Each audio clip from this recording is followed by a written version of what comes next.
Hello, chemistry students. This is Miss Malatin. Today we're going to talk about covalent bonding. We've been concentrating on ionic bonding, which is the complete transfer of electrons, but covalent bonding is a little different. Co meaning together, and valent meaning the valence electrons. So we have together valence electron. What this means is that the atoms share valence electrons. Now we know that the metals tend to give away their electrons, will lose them pretty easily, and the nonmetals have a very tight hold on their electrons and are trying to attract them. So the covalent bonding that we're going to talk about is all about nonmetals bonding together. We are first going to look at mononuclear diatomic molecules. Boy, that's a handful. But we know mono means one, nuclear, the nucleus. So one type of nucleus, diatomic meaning two atoms, and a molecule. So these are molecules with two atoms and they're the same type. One type of element, two atoms bonded into one lump. Remember, molecule, the word molecule comes from little lumps. So we'll first look at H2, the compound H2. This is hydrogen gas. It's two hydrogen molecules, and they both have one valence electron. They are both trying to gain an extra one in order to have a complete outermost energy level, which for hydrogen is just 2. And so you can see from this picture that this hydrogen has one electron, and it's trying to attract this electron away from this hydrogen. The red hydrogen has one electron, and it's trying to attract the blue electron. So it's kind of like a tug of war in between people of equal strength. So how we draw this is in between these two. These are a shared pair of electrons, and we call this a single bond. This is a bond that it's just like you and your little brother tugging on the same toy. Neither of you will let go, so you're stuck together. So we draw this like this. This is called the structural formula. It's a single covalent bond, and this is how hydrogen bonds to itself. Hydrogen gas would be two hydrogen atoms with a single covalent bond. Let's look at fluorine gas, another mononuclear diatomic molecule. Two atoms, that's diatomic, but they're both fluorine. Now this time, fluorine has 7 valence electrons. Each of the fluorines is trying to attract another electron, but both have very tight holds on their existing electrons. So they're going to have a bond in between the two fluorine atoms. And that will also be a single covalent bond, and we would show it like this. You don't have to show all the other valence electrons. Sometimes they do. Sometimes they're shown when they're important, and sometimes they aren't. The single most important thing is that single covalent bond. Now let's move on a little bit. We have O2, oxygen gas, everywhere. O2, mononuclear, same kind of atoms, 2 of them. They have 6 valence electrons. So each of these oxygens is trying to gain 2 electrons in order to fulfill the octet rule, in order to get to 8. When they are at 8, they are stable just like a noble gas. So when this happens, they're going to share 2 pairs. Neither of these has enough strength to wrest away an electron from the other one. They both have the same strength, and so they're going to end up sharing 2 in between them. It would look like this, and this is called a double covalent. And since there are 2 bonds, it's a little stronger than the single covalent, and these atoms are a little closer together. They're tightening into each other. There's 2 pulled. It's like holding both arms instead of just one. So 2 bonds pulled tighter than 1. So these 2 shared pairs, The double covalent is stronger than the single covalent, and the distance in between the two atoms is shorter. They're pulled together closer. Let's look at one more type that we will see, N2. This is mononuclear, 2 nitrogen atoms, diatomic. There's 2, but this time we have 5 valence electron. Each of these guys are trying to gain 3 in order to get up to 8. So we would end up sharing 1, 2, 3 pairs. 3 pairs of electrons. And so it would look like this. They're going to be in between the 2 being shared, and this is our structural diagram, what it would look like. And this is triple covalent bond.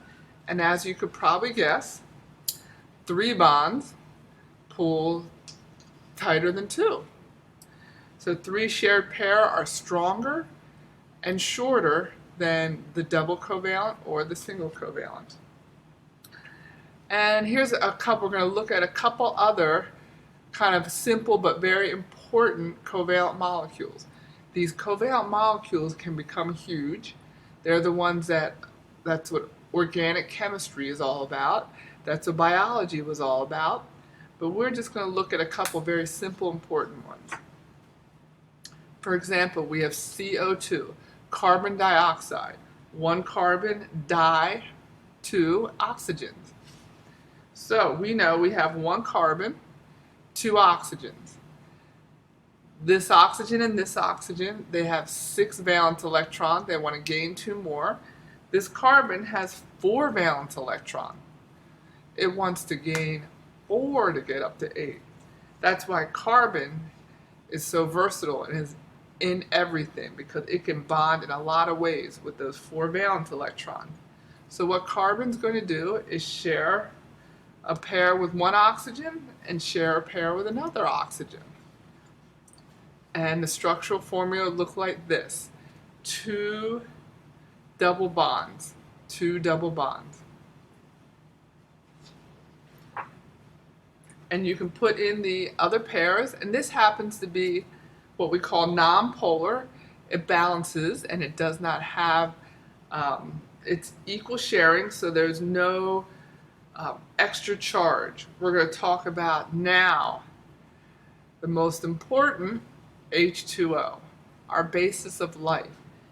And the way that water, H2O, bonds gives it the properties that make it so special, that make life possible. So it's pretty cool at the molecular level. So let's take a look. We have 1 oxygen with 6 valence electrons. We have 2 hydrogens that each have 1. So the oxygen is going to share 1 pair here and 1 pair here. The hydrogen we know is special and only needs 2 valence electrons to have its outermost energy level complete. So this hydrogen is happy with that shared pair, and this one with this one. It would look like this. Now it has another thing going for it. These pairs here tend to push these guys away. These have a little stronger negative charge. So you will often see, or almost always see, the water molecule described or shown in the structural formula as bent. And what this means is the oxygen has a lot more protons. So it has a lot more attraction to those shared electrons. And those shared electrons tend to spend more time near the oxygen than the hydrogen. And here we have those 2 pairs shown right here. So these electrons tend to spend more time over on this end and less time over on this side. This gives, even though it's an overall neutral atom, this gives water molecule a slight negative end and a slight positive end. It's not nearly as strong as an ion, but the molecule does have this slight charge. It's sometimes just drawn like this to simplify it even more. A positive side and a negative side. And even simpler, like in middle school, like this, a positive and a negative side of a water molecule. And why we want to look at this is because it has a positive and negative side, they are attracted to each other. And these are hydrogen bonds, the attraction between the plus and the negative and plus and the negative, and that's what causes the cohesion of water. If it was not polar and did not have cohesion, then water would just be like carbon dioxide and be a gas at room temperature, and that wouldn't be good for us. And it also takes extra energy to change water from a solid to a liquid or a liquid to a gas because of this cohesion. And that's why we don't overheat and turn into a gas. That's kind of cool. So in summary, we have shared electron pairs. The more bonds, the stronger and shorter. Nonpolar covalent means there's equal sharing, and polar covalent, like water, means unequal sharing. And it's really interesting. Water is unique among compounds. It is the only compound that I can think of that we are used to seeing as a solid, a liquid, and a gas. Now we can see other things, like you can melt gold, but that's an event. That's not the normal way. But it's okay. We accept seeing water as a solid, a liquid, and a gas. I don't know anything else in everyday life that's a normal event. So I hope this helps you out with covalent bonding, and have a wonderful day.